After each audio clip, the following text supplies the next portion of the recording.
You're listening to the Manic Pixie Weirdo. I'm Abigail, your host, and today we are joined with Brett from the Talm Bout It Podcast. Say hi. Hey, how you doing? How you doing, Manic Pixie Weirdo family? We're okay. Awesome. How are you? I'm great. Thank you so much. We just got done finished recording, so sorry Oh, about my sorry it's about that. fine. It's fine. You're fine. It's all good. It's all good. We Yeah. don't care. We're pretty chill. Awesome. So this is the relationship where we talk about all the different kinds of relationships that we have in our lives. And so this week we're going to talk about the relationship that Brett has with the specific case of Marvin Scott and how that sort of relates to the larger BLM movement. And like sort of, talk about it in broader terms as well. So for those of you that don't know anything about the Marvin Scott case, I actually heard about it on Brett's podcast, the Talm Bout It Podcast. And he had mentioned that it was in Collin County, and that's where I live. I live in Collin County. Now, Collin County is huge. It's huge. And it is one of the richest counties in Texas. I have had firsthand experience with the Collin County Police Department and the jail system, and let me tell you, it's not great. Okay. Wow. Everybody's corrupt. I had a judge in front of me while I was dealing with some legal stuff. That's another episode for another time. But I had a judge in front of me very casually and offhandedly say, like before we started doing anything, he was like upset that he had to sell like his Corvette and Wow. he could only keep the Beamer or something. It was something like that. And then he was like, and I just wrote a check for $80,000 for my son's first semester of college. And I was like, so you're clearly on the take. Like we're doing this. Like we're doing this. Okay. You're just very open and casual about it. Awesome. Cool. Great. So like that's the energy that the police department has in Collin County. Okay. Wow. So Marvin Scott, he was a kid. And I say kid because he was 25. And that's your brain Very young. is fully developed at the age of 25. And it's not like you wake up one morning on your 25th birthday and all of a sudden like your brain is fully developed. It's something it's not like something magical that happens. It just happens between the ages of 24 and 26, and the average of that is 25. So that's why we say 25. So his brain was like, if anything, he was a young adult. Like I've only been a young adult. I'll be 28 this month. So I'll have only been a young adult in my mind for like 3 years. So this guy was barely an adult. And he had been diagnosed with schizophrenia. Now, there are at least 5 different types of schizophrenia. I do not know what type he had been diagnosed with. But that's important for the story. He was in some kind of like Dollar General or Target or something. And a police officer said they smelled marijuana on him. So they followed him around the store. And then they followed him out to his car. And using probable cause, they also said that he was acting strangely in the store. So that was another reason why they followed him. And so they followed him back to his car. They used probable cause to search his car, and they found less than 2 grams of weed on him. That is a very small amount for those of you that don't know and have no idea. Extremely small. Yeah, it's a very, very, very small amount of pot. Okay, it's like $20 worth. So whatever, So because he was acting strangely, and this is the part where I'm going to start to get very like excited and jittery, because this is the part that really is not okay with me. This is where it starts to become really not okay with me.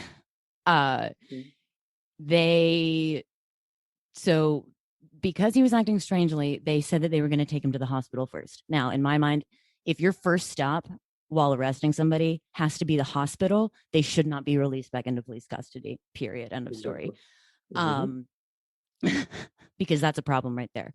But so they took him to the hospital. He was honest with the hospital staff. And he told them, I was diagnosed with schizophrenia 2 years ago. I am on medication, and sometimes I use weed because it helps sometimes. Now, there are studies for both sides. There are studies where marijuana doesn't help, and there are studies that show that it does. That to me just tells me that it's very individualized, and it's entirely possible that he was somebody that marijuana actually helped. So I'm going to take his word for it. They released him back into police custody. They discharged him, released him into police custody, where he was taken to jail, and they said that he continued acting strangely. So they decide to restrain him. They put him in a restraining chair. He continued to act strangely because he's tied to a fucking chair. And so they pepper sprayed him, spit gagged him. I don't even know what that is. Do not send me pictures. Do not explain it to me.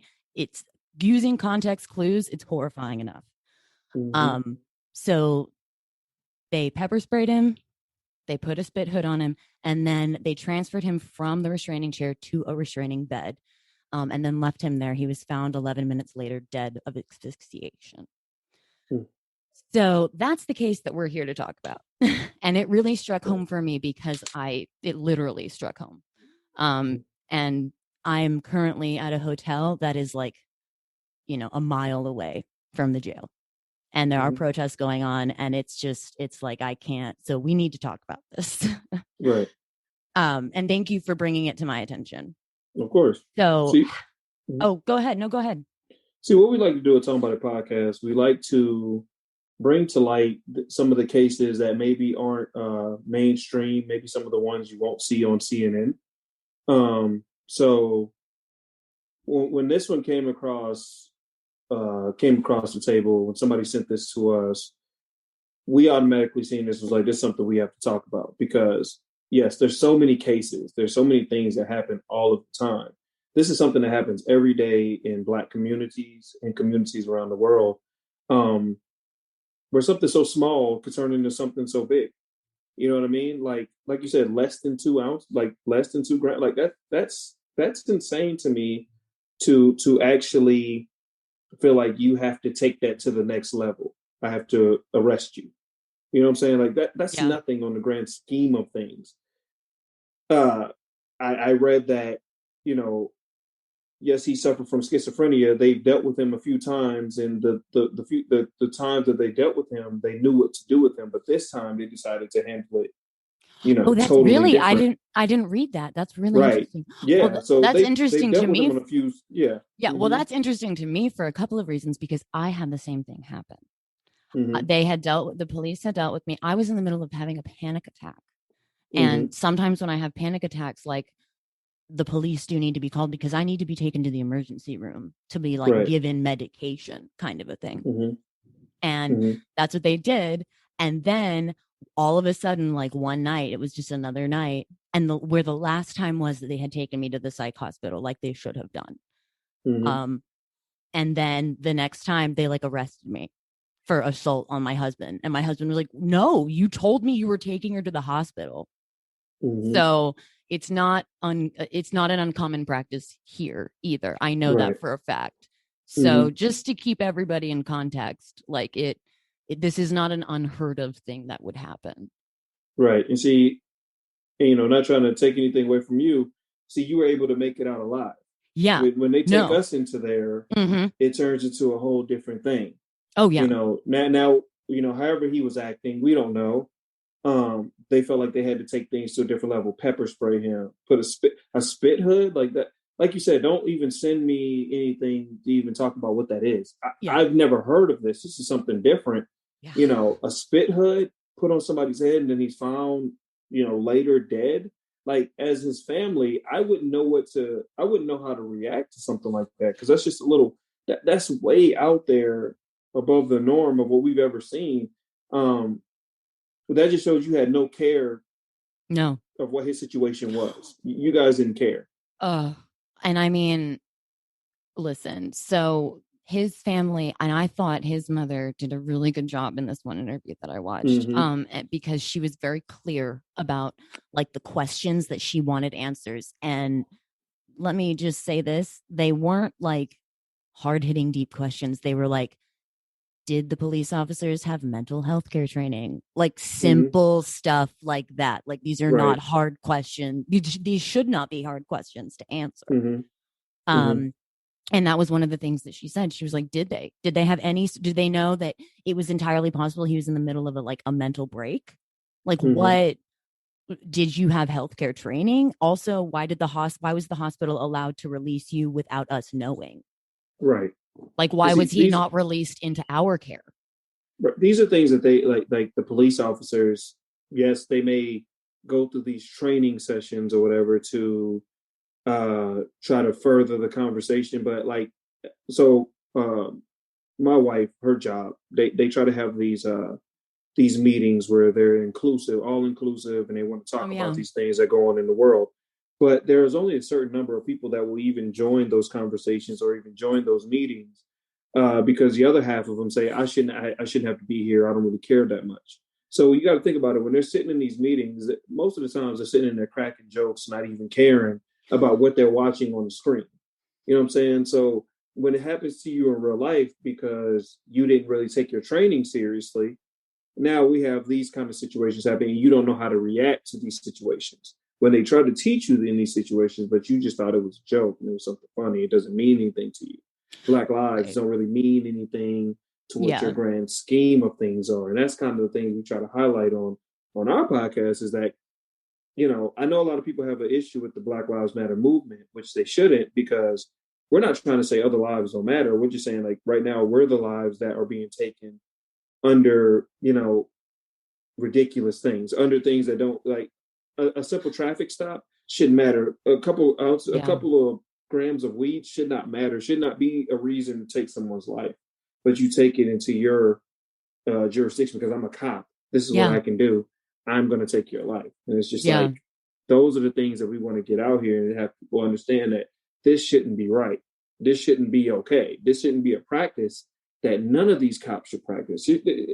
Nobody's life should be taken for something so simple. We've seen people go in a grocery store and kill a whole bunch of people and they walk out alive. Right. You know what I'm saying? Yeah. Like me, I did. I walked out alive. I walked out alive. You know what I'm saying? Or kill a bunch of people in a church and they go get you Burger King. Right. You know what I'm saying? Right. Or what's going on with the FedEx stuff? Like all this stuff, like that gentleman killed himself, but all this stuff goes on and we're willing to take this person alive, but we're going to kill this person simply because he had a counterfeit $20 bill in the case of George Floyd. Oh, you know I thought it like, was like crazy things like that. For some reason, somebody told me that it was like cigarettes or something. I thought. Well, it was cigarettes and counterfeit money or whatever the case may be. You're telling me the cop? No. Scheme of things. Yeah, no, that's what I'm saying. No, for sure. It's 100%. Like you didn't have something better to do that day. There wasn't like a murderer or you know. That's what you felt like somebody's life needed to end on. Yeah. You know what I mean? Yeah. And that's the things that. Well, but nobody gets anywhere because the cop's going to have a horrible day. I mean, he's alive, you know, but the cop, like, you just ruined everybody's day because you just chose to not have anything better to do. Right. And then you cause a lot of harm to African Americans because, like, right now we're going through the George Floyd case. And then we go through what happened with the Dante Wright stuff out in Minnesota. And we're still, you know, we never get a chance to like breathe after something like this happens because something happens next and something happens next. The next thing just keeps popping up and popping up. So we never get to have a chance to just kind of, I'm not going to say get over what happened, but kind of just let that resonate with us for a little while because something else pops up. And it's always something. And then, you know, you look at Twitter, somebody will try to bring maybe whatever this person did in their early years of their life. We're going to bring up those things. We're going to make it seem like this person was a bad guy, but we're not going to bring up the fact this person was a father, this person was an uncle, this person was a brother, this person was a son to someone. You know what I'm saying? So whatever faults you think he had, you know, on the grand scheme of things, he did not deserve to die over what happened, over what that situation was. Small situations, but I'll just take it to something that's happened to me in the neighborhood that we live in. Here in Georgia, we live in a very much so, yes, it's a red state, and of course it turned blue from the past election, but when I was a little younger, my brother, we moved here, and my brother gave me his car. He's from California. He gave me his car, and it had California license plates. And I was getting the Oh license no. plates. Yeah, I was getting the license plates changed, just waiting for the plates to come. My older brother, um, he needed to be dropped off at work. I Mm-hmm. had myself, my older brother, and my younger brother at the time was probably like 8 or 9 years old. Of course, we got pulled over for the plates, and I had all my paperwork and everything that needed to be shown to show that hey, everything's okay. Right. No, he made me pull into the parking lot where my brother worked because he saw my brother's name badge. So he saw his shirt. He made me pull into the parking lot where my brother worked. He made all of us get out of the car, and he wanted the ID of my brother who was 9 at the time, who doesn't have an ID because he's 9. So you're trying to embarrass my brother in front of his job. You know what I'm saying? You're trying to embarrass me in front of all these people that are in the parking lot, as well as make a scene because this young man is 9 years old at the time. He does not have an ID. Why are you going through all of this to try to, prove your point or whatever the case may be in that situation? These are the things that we go through as Black men, as Black people, because I will tell you, I'm fearful to drive past a cop, even if I'm following the rules. I don't know if that man had a bad day that day. I don't know if he had a bad day at home. He's allowed to bring his bad day to work and then take it out in whatever Yeah. case he may want to take it out on. And then we have these situations, and we just turn into either a hashtag or a T-shirt, and that's not what we want. Right. We want No, real real police change. reform. Yeah, Real real change. change. Real change. Yeah, so it just gets really tough when you come to these situations because, we're out here trying to be peaceful, trying to protest, trying to make sure they want to highlight the riots. They want to highlight the bad things that happen, but there are peaceful things going on. But what else do we do when you're not listening to the peacefulness? You know what I'm saying? Well, that's kind of where I think we're at now because it's very Mm-hmm. frustrating. And Mm-hmm. I had to go down the rabbit hole of, okay, what is this deal? Why is everybody going like why is everybody mad at Black Lives Matter? Mm-hmm. So I had to follow it down the rabbit hole. And as I was following it down the rabbit hole, it occurred to me that maybe white people, I'm looking at us, we're jealous Mm-hmm. because we can't get our shit together.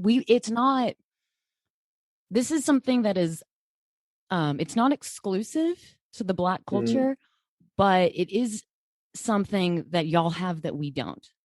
Mm-hmm. And y'all have that courage, y'all have that fire, y'all have that fight in Right. you. Mm-hmm. And y'all are willing to be like vocal about your needs and what you want to happen. Mm-hmm. It is very much ingrained in white culture to take it on the chin. It's your fault. You did this to yourself. What was your part in this situation? What did you do wrong? And to blame the victim Mm-hmm. rather than to be like, no, this is bullshit. Like, Right. you know what I'm saying? Absolutely. Yep. And and so I feel like there is fear there. There is fear Mm-hmm. because it's really hard to do. It's really hard to do that. It's really hard. But I'm just looking at everything and I'm going, all right, so it's not going great for people in the socioeconomic class that would be considered like lower middle class and below, like Mm-hmm. poor. Um, even what's left of the middle class. It's Right. getting farther and farther to the point where we're like, you're either rich or you're You're not. rich or poor. Yep. Rich or Mm-hmm. you're not. Mm-hmm. And as far as the socioeconomic class that we are currently a part of, it's not going great for white people. Mm-hmm. It doesn't seem to be going great for you guys. It doesn't seem to be going Mm-hmm. great for Asians of this specific socioeconomic class. If you reside in this class, it's not going great for any of us. Mm-hmm. But we need to have the courage, white people, to go, hey, we're not the enemy. We don't hate you guys. We just didn't realize that what you're doing was an option. We were Mm-hmm. never told that it's okay to stand up and say, this is bullshit and you need to Right. fix it, to hold people accountable. And I think that is something that Black culture has that I'm just Mm-hmm. going to say it is better than Mm-hmm. how we have than what it is in white culture. So, I mean, I don't know. Do you think there's anything to that? Am I making shit up? Do you think there's No, anything to that? I don't see, know. our whole life, especially being African American, we've had to we've been taught from the jump that nothing's going to be given to you. You're going to have to do 20 times more than the white person in front of you, or whoever, whatever race in front of you, just to get where you want to be. I'm not going to just keep it to white people, but Asians, whoever. Yeah, but you're you going to can. have It's to, fine. Yeah. but you're going to have to do 20 times more than they do in order to just get a little bit of what they get. You know what I'm saying? Just to even have your name in the hat, you're going to have to do 20 times more. And when it comes to situations with the police, that conversation gets taught early. My mom taught me from the very jump. Hey, when you're dealing with police, this is how you act. This is what you say. This is what you do. These are not conversations that white people have to have. Right. Can I ask? Mm-hmm. I don't even know how one would begin to have that conversation with a child. Like, what do you say? See, my mom just had to have it. Where we grew up, Riverdale, Georgia, right? Very African American, affluent community. That's what's there. Before I moved to the community that I'm in now. I probably only knew or was friends with maybe 3 or 4 white people before I even got to the community. Because my mom got remarried and we moved to a different area where the gentleman lived, and that was my first interaction with white people, like to that grand scheme of things. Because the people that I grew up around, if they were white, they acted black. I'm just gonna put that out there. You know what I'm saying? Okay. Because that's the community that they grew up in. Right. So I didn't really understand the country and the this and the that. You know what I'm saying? Right. But my mom had to have all the cops in the community were not African American. They were white cops. So sometimes I would have to walk to school. I'd have to walk home from school. Me and my friends would go eat at a certain restaurant or go eat at a certain fast food joint. And we would just be picked on because it's 5 or 6 black kids just standing out here dressed a certain way. They didn't feel like the right things were going on. You know what I mean? Yeah. So my mom had to have that conversation with us and say, hey, when they approach you, this is how you act. This is how you're supposed to be. This is what you do. And even in these cases that happened to a Philando Castile or that happened to a Dante Wright or any other names that I could bring up, they were not being belligerent towards the cops. You know, we could teach that 100 times. Right. George Floyd was not being belligerent towards the cop. We could teach that 100 times, but at the end of the day, it's that cop. He's going to do whatever he wants to do because he has the authority at that point. Right. So, yes, you can teach these lessons, but at the end of the day, that cop's going to do whatever he wants to do. Yeah. And these are the kind of things that we're trying to get changed, because I think that you need to have the people policing these communities that come from these communities or that understand these communities. Because if I knew Marvin Scott, I'm from this community, I understand that maybe he may act a certain way because maybe, yes, I know he's diagnosed with schizophrenia, so I know maybe if he didn't do X, Y, and Z, I'm not trying to be offensive to the family or anything, but if he's doing X, Y, and Z, I know how to handle him. It's not I need to arrest him. It's not I need to to restrain him. It's not I need to do X, Y. I just need to make sure that I handle him like this so that I can get him home to his family because they know what to do going forward. And that's not what happens in African American community, because in African American community, there's so many different people. There's so many different aspects of people. You have that uncle that may do X, Y, and Z. You have that auntie that may do this. They don't mean any harm. But to this cop that doesn't know the neighborhood, he may feel like, oh, now I'm afraid of this woman. I'm afraid of this man. I don't know what they're going to do. But this woman is the most gentle woman on the planet. But you don't understand because maybe today she didn't take that pill. Yeah. Or maybe today, she had a bad day. But everybody in the neighborhood understands that this lady is just who she is. Yeah. And we understand how to deal with her. And once she calms down, she's going to be fine. But you just take it upon yourself to do what you need to do. So it's all just like it's a hard conversation. It's a hard pill to swallow. I have to have these own conversations with my daughters. You know what I'm saying? I have 2 daughters, and I have to have these conversations. They're young, and they see us watching the news, and they see these cases on TV. Daddy, what happened? Why did he die? Like, it's a shame that my daughter at 6 years old has to learn about death, has to learn about Black people dying. I have to teach her these things at 6 years old. You know what I mean? 6 years old, I have to teach you about death and what they do to African Americans and how you need to govern yourself so that it doesn't happen to you. Yeah. People should see that as a problem and not try to find a reason to say, oh, nah, it was this. Oh, nah, it's that. If you were to do this, if you were to do that, this would happen to you. No, it doesn't matter. Because in all these cases, it shows, regardless of what you do, regardless of who you are, they're going to do what they want to do at the end of the day. The gentleman who was in the Army uniform, he's a military vet. I couldn't watch it. It was too. Right. I didn't watch it either. Couldn't But do you it. did what you did, but you condemn Colin Kaepernick for kneeling because of the military. But this is what you decide to do. Yeah. So what's your fight here? Well, no, but Here? that's why it's bigger. That's why for me it's Mm-hmm. bigger than just that. It's bigger than, because now you're not talking about, there's no respect for the military there, which means that was a lie that we were told. Mm-hmm. You know, Always has been. Right. And not that it ever was. It was just, Mm-hmm. that was a lie that we as a culture, the white culture, bought into. We bought into this. Turns out, no, lie. And we could just go down the list of lies that we were told, that we are told to believe. Right. And like those, that would be, I would consider like those rules and those things that you do. Those are taught to us in the same way that you're having like life or death conversations with your kids. And that's not okay. That's not okay. Well, I fear for my brothers. I fear for my cousins. I fear for my mom. I fear for anybody in my family that lives in a predominantly African American community, and it has to be policed by people that are not from your community, because you never know what can happen. You never know on a day-to-day basis. Just driving down the street, just doing what you do on an everyday basis. I'm just driving to work. This gentleman could have had a bad day at home. He's allowed to bring his bad day at home to work, and he takes it out on you. And it could be, in the case of Dwayne Wright, Dante Wright. I'm sorry. In the case of Dante Wright, the sheriff goes on there and says it was an accident. You don't accidentally kill someone. You know what I mean? Because if could you imagine? Someone, I was going to say, could you imagine? Could you imagine if a doctor accidentally killed one of his patients? Yeah, he would be fired so fast, lawsuit immediately. If I accidentally pulled my gun on, I accidentally shot him, man. I didn't mean to do that. My fault, man. Hey, I didn't mean to do. He's dead. Right. Oh my God, you're going to jail.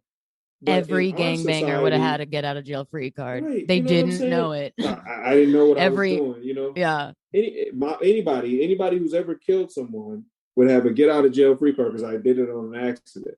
Right. We're allowed to say that here. The cops are the only people that are allowed to say I killed someone on an accident.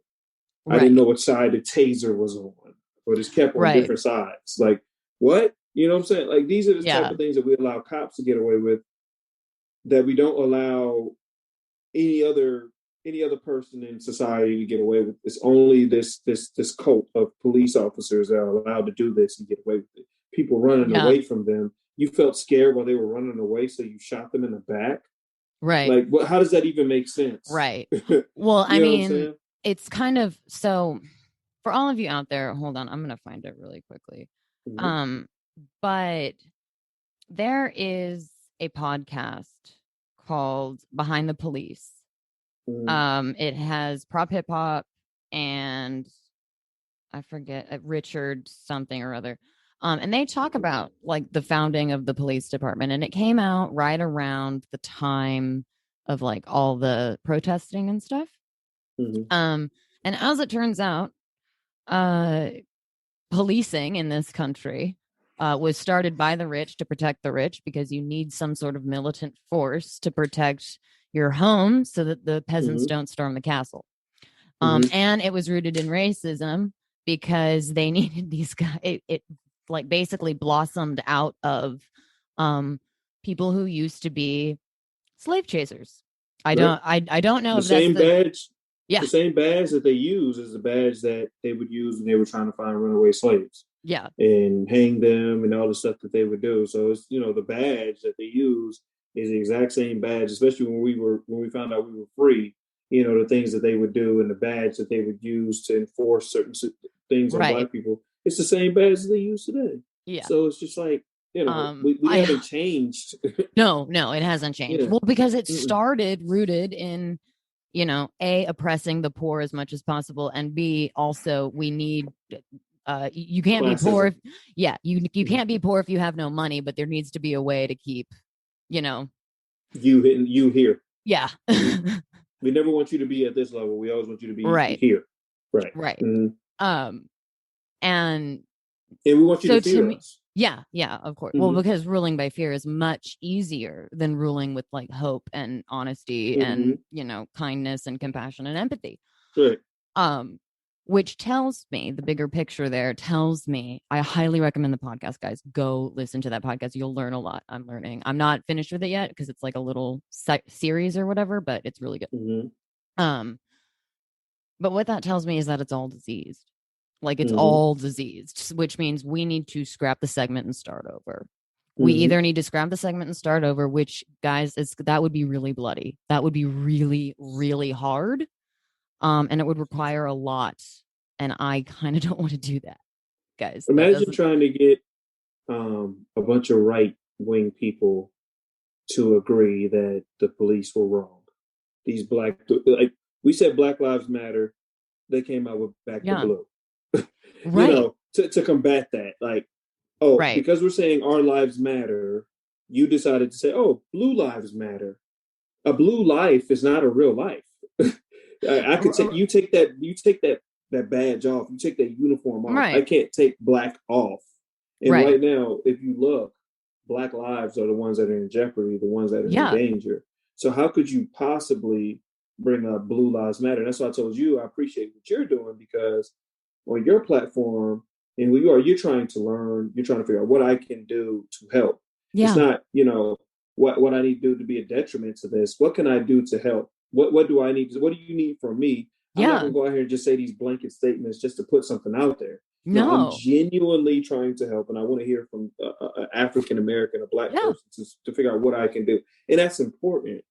But that's very important that you just, there are a lot of white people that just put out blanket statements just to try to clout chase. You're not there for that. And that's why I told you that I appreciate what you do, because even bringing me on here, I don't know what your base is or what your listener base is, but this could be something totally different that they never heard.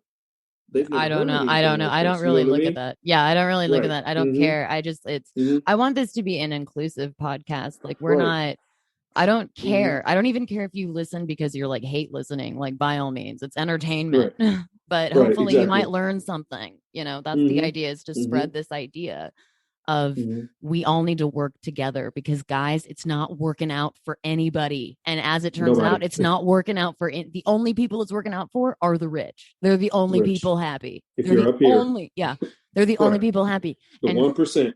Yeah. And if we can start working together, we might actually be able to get something fixed and something done, if this is the system that we all collectively decide that we truly want to live in. I don't really like this system, but I don't really get a say in that either. So how do you see somebody die on camera and say, well, they could have done this? How do you possibly see somebody die without a gun, without a weapon, without charging at somebody, without being aggressive? How can you possibly see that happen and say, well, if they would have done that, how could you possibly see that and say something like that? Well, I think it's got a lot to do with the fact that we've been desensitized. We see violent, we're like, sex is this huge TV. Everything. I mean, sex is considered like taboo. You can't even show nipples through a shirt, but you can watch somebody like mutilate a corpse and mutilate. Man. I mean, you can anything you can imagine violently, you can watch. And I think that's another problem with like just media in general, is because we have gotten desensitized to this. So it doesn't feel real. It feels like, no, that doesn't happen over here. That happens to somebody else over there across the United States is a big place. So it's somebody over there, that's somebody we don't know. And oh my God, it's so hard and it's so sad for that family. But that's why we live here, because it doesn't happen here. It does. Happen here. Yeah. It does. And it can. And it can. That's their point. I've lost so many white friends because I've had a conversation with some of my friends and they say, oh, that's not going to happen to you, man. You're different. No, I'm Black. And at any moment, they don't know that Brett is a Black person. Right. Goes to his job, comes home to his 2 daughters, comes home to his family, is a family man, takes care of his kids. This cop doesn't care about that. This cop doesn't know me. This cop doesn't care who I am or what I do or what I mean to my community. On this day, he had a bad day, or on this day, he felt like this is what he wanted to do and he did it. It does not matter to him. So you can't look at me and say, Oh, that won't happen to you, man. Yeah. You're different. I can Right. comply with all the rules. He says, get out of my car with your hands up. I get out with my hands up. I get on my knees. I put my hands on my back. I do everything he tells me to do. But at the end of the day, he just decides to. Him and his buddies decide to just beat me to a bloody pulp, and I die in their custody. And they say, "Oh, that's not what happened."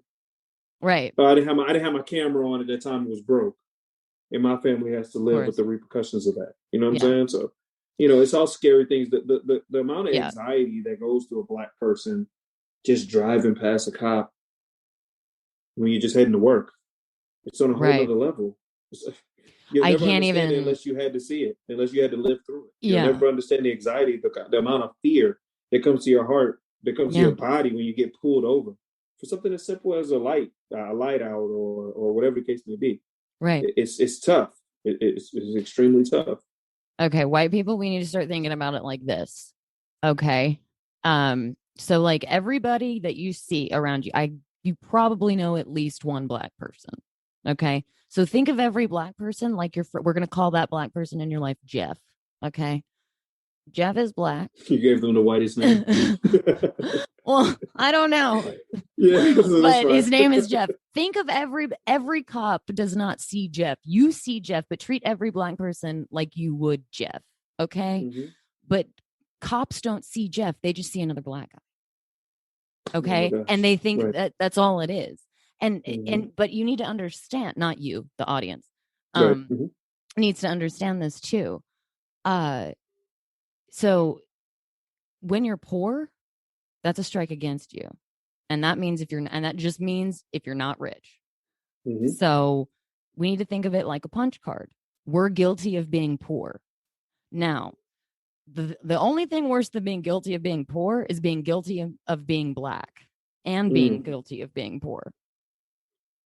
Yes. So, I mean, like that's what we're working with. Okay. That's what they're talking about when they say Black Lives Matter. They're not fighting just because like they're poor. They're fighting because they're guilty of being poor and of being Black, which is way worse because they're dying.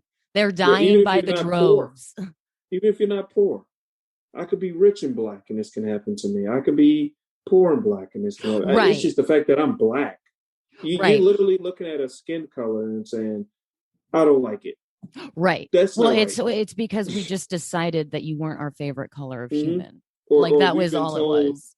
We've been told in our lives that, like, we look at slavery, we look at Jim Crow era, we all really that stuff. Don't though. Not in so school. Oh no, we don't but we feel really. Like it's so long ago. We make the pictures black and white. But my granddaddy is 70 years old, or going into his 80s, right? He lived through all of that. You know what I mean? So whatever his thoughts are against white people, those are going to be his thoughts because what he lived through growing up. Right. You know what I'm saying? Like we paint the picture that this was so long ago, but it wasn't so long ago. And a lot of these people that are in these branches of government, a lot of these people that are in positions of power in your neighborhood, in positions of power in your government, in your city, they live through that too. Right. And they're white and they still have those same principles. They never lost those principles, the principles that they were raised on. So they still put those things out to make sure that they mess up the Black community. It's never going to change unless we do, unless we hold them accountable. And I love what I'm seeing sometimes where I see a white kid whose parents or grandparents feel a certain type of way against Black people, but this kid feels another certain type of way against Black people because they're in the same community. They play on the same basketball team, play on the same baseball team. They go to sleepovers with Black people. They do all this stuff. Right. What you painted them to be, that's not who they are. Because I've actually learned for myself, that's not who this person is. You need to learn who they really are. Mm-hmm. And it's appreciated. I know it's not happening everywhere, but it is happening in certain communities. I'm trying. You know what I'm saying? I'm trying. Right. Oh, yeah, exactly. I take nothing away from you. You're trying, you're learning. You know, you're not raised around that type of stuff. You weren't raised around this type of stuff, but you see it in your own county. And when it hits close to home, then it's like, whoa. You know, when you see because all of a sudden it's not over there anymore. It's not. It's not somewhere. It's not just something I seen on TV. Yeah, exactly. Right. This is in my own community. This could be somebody I know. Yeah. It could be somebody I went to the movies with just yesterday. I had dinner with. This could be him. You know what I'm saying? Yeah. So when it hits you like that, and when you understand it on that grand scheme of things, you're like, wow. okay, let me look at it differently. Yeah. Let me see this differently. Well, I Because think it could be him tomorrow. yeah. Yeah, Mm-hmm. exactly. Well, I mean, I think that there was an element of like it was very sort of neo-lib of me.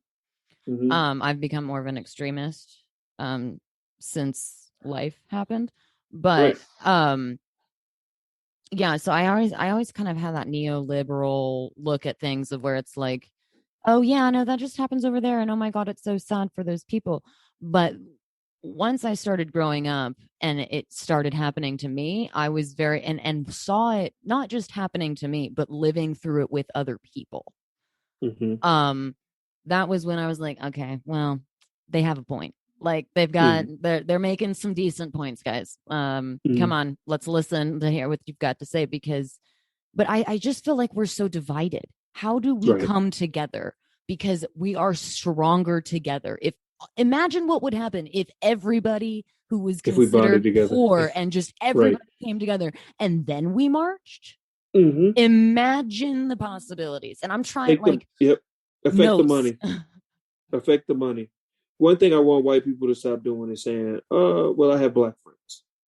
And Okay. they've never done that. My black friends, that's, you know, yeah, you got black friends. I get it. I got white friends, Right. but you know what I'm saying? Like, it doesn't matter that you have black friends or that you have white friends. Something can happen to them and something serious could go on with that black friend that you have that you never thought could happen. And then Yeah. it'll change your whole opinion on things. You should think of what's happening to the person that you see on CNN, just like that black friend that you have at home that you love so much. And understand that what if that was your friend? What if that was Right. the person that you hang out? What if that was them? What would you do then? How would you feel? So don't just take it as a personal TV, as a personal Twitter, or something I scroll past. Yeah. Yeah. Understand that this is real life for somebody. That's somebody's daughter. That's somebody's son. That's somebody's grandkid. That's somebody's daddy. That's somebody's mom. Understand that those people are affected. Like you Mm-hmm. said, like don't normalize those type of things. What we could all do to help, like we all just if you don't want to say any, if you don't feel like you feel the same way about it, then don't say anything at all. That's my thing. Just be quiet. Just Yeah. sit over there and don't say anything. Let the people that are speaking speak. And you don't have to go into the comment boxes and say, "Oh, but they showed that he had a criminal record when he was 11 years old. That He's doesn't 27." justify murder. No, just because I have a criminal record doesn't mean I need to die. And I'm 27 and I might have changed my life. And I might be Right. doing things differently Oh than what I was doing yeah. when I was 11 years old. Like just be quiet. Don't say anything. Stay back. Right. If you don't, what's the old term? If I don't have anything nice to say, don't say nothing at all. Oh, yeah, Yeah, from you know what I Bambi. mean? If you haven't, Right. yeah. Right. Yeah, don't say anything. Just be quiet. Just stay over there, have your opinion, shut up. But if you're gonna when you start trickling these little, oh, he was this, he was that, it's gonna start the trickle effect. There's the other people coming into the Hmm. comments saying this and saying that, and it's not even the facts. I seen a Right. dude on Twitter about Dante Wright, showing Dante Wright with a gun or whatever in one of his I thought he was at a like profile a pictures. stoplight or something. He was no, well, there was just a picture that they posted from. So Oh, he oh, said, oh, oh. the gentleman said, this is what the media shows, and it showed him with his daughter, and they showed what was really Dante Wright was him with his gun. But what Twitter did was show the same gentleman with his bulletproof vest on and all his guns and all this and all that. So what is the difference between you pointing all your guns out on your page and in your profile picture, and this gentleman doing it? You're so pro guns until a black person is holding one. Like, Oh come yeah. on, like Well, what are we doing? right. Like, Funnily enough, right. the man who became the beginning of the end of all of this, the great unraveling, Ronald Mm-hmm. Reagan, who was very Mm-hmm. big for gun control. Why? Because the Black Panthers wanted open carry, and he was getting a little too He was uncomfortable with scared. that. Yeah, right, right. And for me, You know what I'm I'm like, saying? all You're for scared. it. Do it. Mm-hmm. I get If it. you're I gonna have your understand. guns, let them Yeah. have theirs too. I get And the Black it. Panthers, what people don't understand was this organization was not out to do any of the things that they try to make it out to be. They were funding families. They were feeding children that couldn't eat. They were doing all kind of things in their community Yeah. to uplift it, and just trying to be their own political party in their own right. Nah, but Yeah. they got too scared of it. Nah, we can't do that. Nah, we got to stop Well, that. they were You know what I'm saying? militant too. I thought Mm-hmm. they were militant, which I get. And I mean, Mm-hmm. honestly, when you're a kid, I saw this. It made me. I was like, yeah, that's true. When you're a kid, Martin Luther King Jr. The Mm-hmm. way peaceful protests, that makes more sense. You're like, yeah, let's just do that. But as you get older, you begin to realize that Malcolm X was actually onto something. Like Right. he actually makes more sense Right. because he was Right. militant and he was very much like, no. He Right. thought Martin Luther King Jr. and that movement, they were moving too slow. He wanted change now. And I get that. Like, it's time. It's been time. It's past time. And let's make it happen. Right. See, when you watch, like, I don't know if your fans are familiar with the movie Judas and the Black Messiah. You know what I'm saying? Oh my God, Yeah. I cried. It Yeah. started like I got 10 minutes in before I started crying. It was a Exactly. personal best. And it really, it tells the story pretty much of like Fred Hampton and Just everything like that. blatantly set up. You know, just the things they were trying to paint, the picture they were trying to paint of him was not who he was. You know, this is just an educated Black man trying to better his community, but we're going to paint him out to be this terrorist and this person. He was bringing off. He had people who were formerly KKK coming into his organization saying, "Oh my God, I see what you're doing here. Yeah, we could all be together. We're all poor. They don't care about any of us. Well, that's why let's he all had to join go together." So yeah, I have to get rid of him because that's you're why he too had to positive. go. So we had to get rid of Malcolm X. So I had to get rid of Martin Luther King. I mean, just pick somebody. Right. Like they're all dead because it's too threatening. You're threatening. They threaten the status quo. Not only do they threaten the status quo, but I feel like rich people believe it to be, or basically anybody who believes that they're better than anybody else, believes that it is an attack on their lives. So they immediately kick into fight or flight. There's no freeze for them. They immediately kick into fight or flight, and they rule with terror. They rule with tyranny. Right. And they just have, but because you're Black and those group of people are generally, in a minority community, it's easier for them to shut it down like that and kill all those people.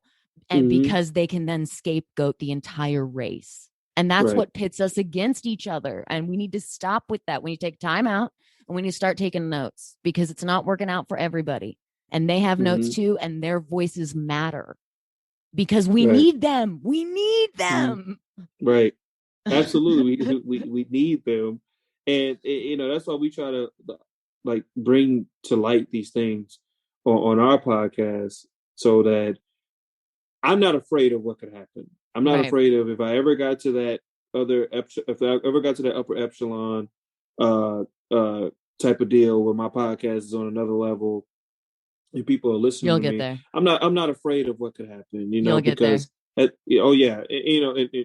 it takes people like you listening and helping us out, because I'm not afraid of what could happen to us. I just want to better what my daughters come up in or what my kids and their kids come up in and what their lives are going to look like 15, 30, 40 years from now when I'm not here. I want to know what and isn't that just the goal of every parent? For everyone. I feel like every parent. That's why it shouldn't be a fight. Exactly. That's what I'm saying. Like we need to stop fighting amongst each other and start listening to each other. Stop listening to the media. Yeah, we need to start listening. Even CNN. Nobody. Don't listen to CNN. Don't listen to Fox. Don't listen to ONN. Don't listen to anybody. No. Listen to what we need to listen. Telling you. Yeah, we need to listen and you are having a conversation right now. And we're just we've never met. Yeah, we only talk through Twitter.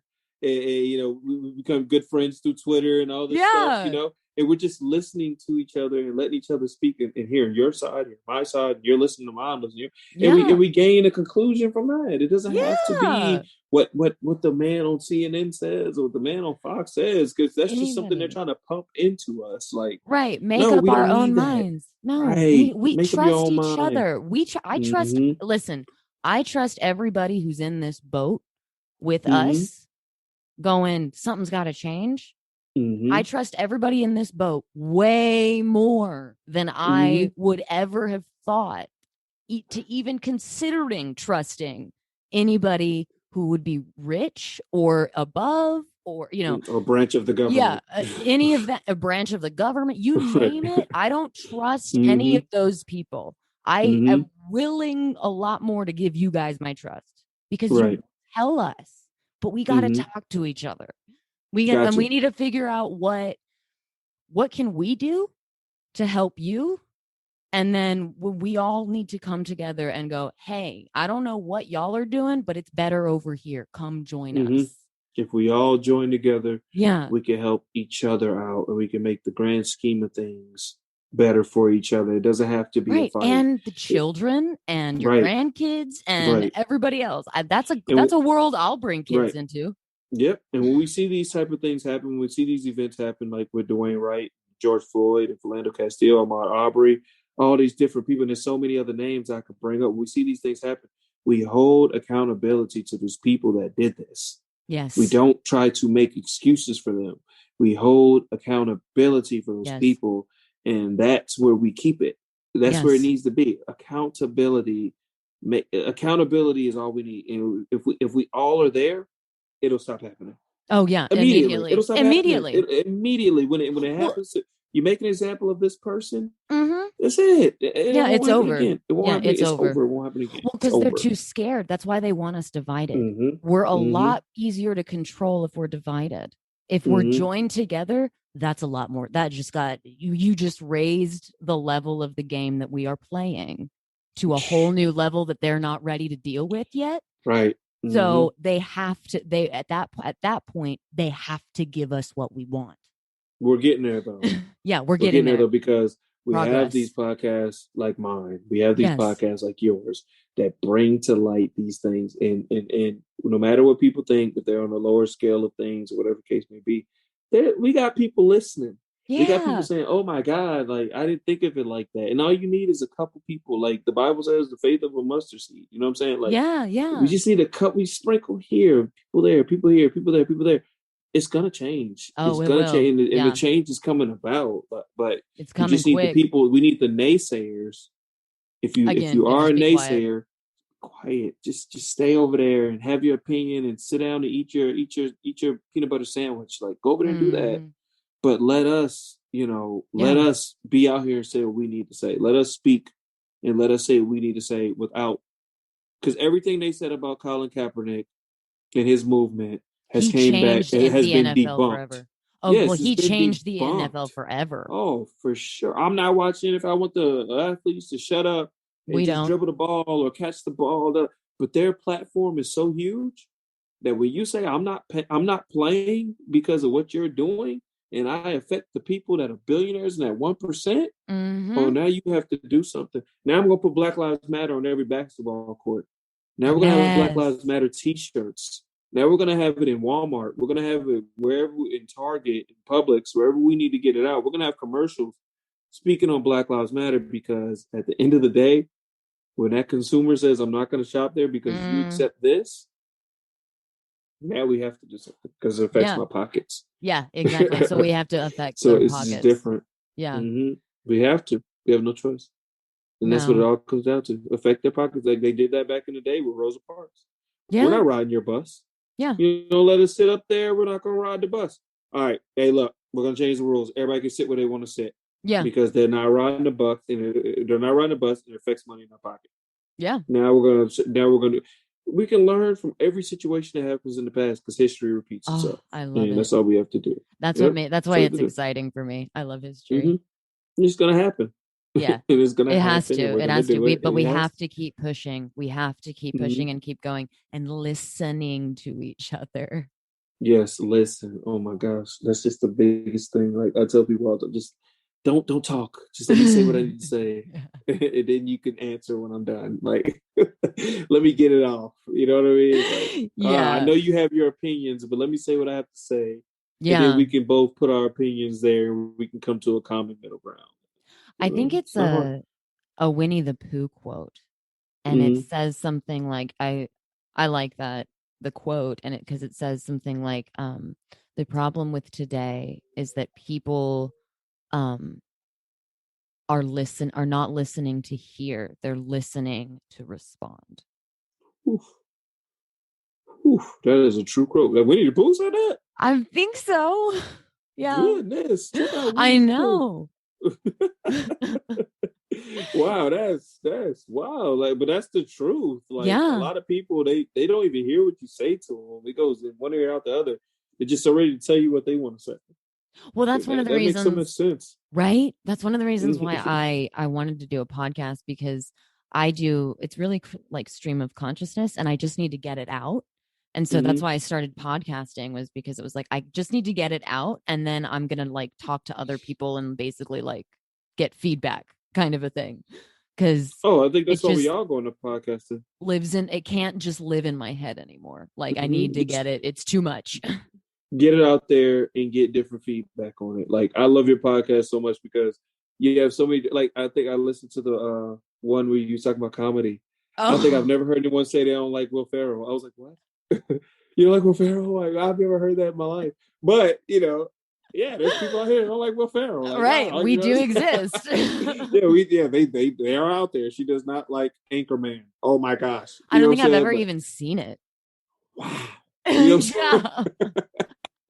And there are those people out here, but see, just being able to get on that and I say, "Oh my God, you don't like Will Ferrell, you don't like Anchorman, you don't know comedy." You're like, that's not what it should be. It's just be, "Oh wow, okay, I get it." This is not your cup of tea. Right.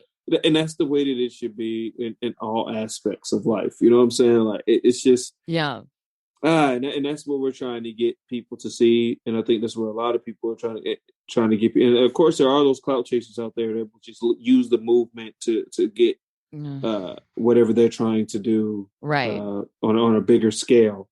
And we understand those people. We see those people. We ignore those people. Because we get that those people are out there, but we have to make sure that we can, separate the fake from what is real. Yeah. And once we do that, we will all be on the same scale. We'll all make things happen, and the government or whatever the case may be will have no choice but to change what they do. No choice. Yeah. No, they will. Okay, so I have one more question. Actually, I have a long list of questions. I didn't get it. It doesn't matter. It's an excuse for you to come back. Of course, please. So I have heard it described that like therapy and like you do a segment in your podcast. It's like right at the end. I forget what you call it, but it's basically like therapy session confessions. Yeah, therapy session confessions. And your whole can you tell everybody a little bit about what that is, because I want to ask you about it. So with therapy session confessions, especially in the Black community, one thing about Black people, we hold things, we harbor things, we don't, especially as a Black man, we are taught to, you don't express your emotions, you don't show fear, you don't show sadness, you don't show any of that stuff. You are supposed to be hard. You're supposed to understand that nothing is given to you, that everything you get, you work hard for. Right. And if you can't get it out the mud, you get it out the mud. That's all we know. And the same for Black women. They are taught that you are an independent woman. You are this, you are that. And everything you get it on your own. You don't need a man. You don't need anyone to do anything for you. Well, what I'm saying? To be honest, that's again another point for you guys that we don't have. Like that's what's embedded from us from the beginning, because what the media or what TV will show you is that every Black man is raised without a father and every Black woman is raised without a father, or there's no Black fathers in the family, but there are Black fathers in our family. Right. That's just what the media will show you. Right. And that's what we will allow ourselves to think because of the movies, because of what people have instilled in us, or whatever the case may be. So what we do on Therapy Session Confessions is we ask tough questions that black people don't ask each other, and it can get emotional in that thing, man. Like it's so great. I love it. I mean, we argue, we go there, like we do a lot of things, because these are not things that typically we ask each other. Right. And when we ask each other these things, we get it all out there on the table, and I'll take it home and I'll take it back to my own. I'll take it back, and I'm just like, wow, I guess, when they tell me certain things, they give me feedback like, wow, I didn't feel like I was like that. Like one thing one of my buddies told me on the podcast was, hey man, I can't come to you with anything because you don't want anyone to come to you when they're sad. And I was like, well, I'm not one you can come to when you're sad. Like I had to take that. And I'm like, okay, right, I get it. You know what I'm saying? So that's what we do on there. And that's what Therapy Session Confessions is, where we just get it all out there, because we don't do that in the African-American community. Yeah. Because I think it was my dad who described it to me one time as, so like therapy and like feelings, and like talking about your feelings and like, which is essentially what therapy is. and any sort of mental health, anything, whether that's getting medication or any of that. My dad always used to describe it for specifically like the Black community, as there being a wall. So not only do you have to like get up the courage to like make the appointment. So like what we have to do is we have to get up the courage to like make the appointment. We have to buy into this, all this other stuff, blah, blah, blah, blah. So, but they have to do all of that. But not only do they have to do all of that, but there's the wall in between you and doing all of that and then getting the help that you need. That's how it feels. And so my dad always described it as like trying to get somebody over that wall is one of the hardest things to get somebody to do, because you have to break that wall apart. You have to show, especially even in therapy, you have to show this person that wall is not there anymore, that we have broken this wall down and you were strong enough to do it and it's okay now. In the African American community, but do you feel like that's true? Do you feel like do. Okay, so my dad described it. Okay, yeah, that's so true, because especially in our community, we're taught. A lot of us are growing up in church, and in church, you don't need therapy. You give it all to God. And I'm cool with that. Yes, right. Absolutely. I pray at night to God, and I talk to God all the time. But sometimes you just need to get it out to somebody. Right. And you need somebody to give you like God gives you feedback through other ways of divine things that you'll never understand. But sometimes you just need somebody to just tell you, hey, this is what you're doing and you need to stop. Right. This is how you are. Right. You have this and you need to stop doing this, because you can't just say, this is who I am, and people have to deal with it and accept it. No. You need to stop being like that. Right. So, you know what I'm saying? So it takes people doing that for you, because and I'm not just going to say Black people, but everyone, we all have some kind of wall, some kind of barrier that we need broke down, and we need somebody to help us break that wall or that barrier down. I had a situation, right? So I decided to go in the right wing Twitter, right? Don't ask me why I did it. Oh my gosh. One of the craziest decisions I've ever did, right? I just decided to get on Twitter, and it was during all the Trump stuff. And I decided to get on there and just argue with people. And oh my God, it turned into something great. But what happened in the midst of me doing that, a gentleman tweeted me or responded to something I said. And he said, oh, I thought Trump wasn't your president. And I said, I live in America. Trump is my president. Right. I would never denounce him as a president because I live in America. So Trump is my president. He said, wow, I didn't realize I was dealing with somebody who's actually civil and understands, what's going on. And I said, hey man, look, that's just, and me and this guy became like good friends on Twitter. Hey, look, you feel this way, I feel this way. But at the end of the day, hey, come on, man, I'm not dumb. I get it. Like, come on, dude. Like, hey, you feel this way, I feel this way, but we don't have to be enemies because of that. Right. We don't have to hate each other because you have your thoughts and beliefs. I have my thoughts and beliefs, and we can just leave it at that. You know what I'm saying? Right. It does not have to turn into something evil. At the end of the day, we're all after the same thing. We all want prosperity. We all want a good life, and we all want something better for our children. At the end of the day, we all have those same principles. Yeah. And if we can all reach that and understand that we all can have that. Right. That needs to be like the new American dream. That needs to be like, if we're going to bring the American dream back, everybody wants to bring the American dream back. If we're bringing it back, then it needs to be, then we need to like write what that is. And the new American dream needs to be exactly what you just said. That's what I feel like. No more, no less. Right. Put that on a t-shirt. Yeah, put it on a t-shirt. Like, it doesn't have to be me versus you. We could be on the same team and have different opinions. You like Pepsi, I like Coke. That's okay. Do you it's like not Pepsi? A fight. I do not. I'm a Coke man. Perfect. Yeah. Good. But guess what? We can still be friends. My dad's side of the family worked for Coke, and my mom's side of the family worked for Pepsi. So. Really? Your dad? Wait, your dad worked for the Coca-Cola? Like where? He has family members that, like my uncle, his brother worked for Coke, and my mom. But where? Where for? Coke? In Atlanta. In Atlanta. Oh, in he Atlanta. Worked in their headquarters. Yeah, he was a big time person in their headquarters. I was young, so I don't understand what his job was at the time, but we used to get a lot of things from Coke because he worked for Coke. Oh yeah. Well, I just asked because my grandfather worked for the Coca-Cola bottling company in Alexandria. Okay. So that's why I was just wondering. So you're pro Coke. Yeah, so, we're pro Coke. We're a Coke family. Yeah. My mom, but oddly enough, my mom's sister likes Pepsi. She's like my grandma. Like, Yep, my grandmother on my mom's side would say, "Go get me a Pepsi," and it's like, oh, yeah. So when I go to Boston, it's like, "Go get me a Pepsi," and I'm drinking Pepsi when I'm in Boston. When I come back home, I'm drinking Coke. So yeah, like, I really don't care which one I drink, but I do prefer Coke. Yeah, they're both okay. That's just the way it was. Right. Yeah, right. they're both. Yeah, they're the same. They both can charge a battery in a car. So yeah, or clean a battery, whatever the case may be. Yeah, but clean a toilet. Right, exactly. We shouldn't drink it, but probably not.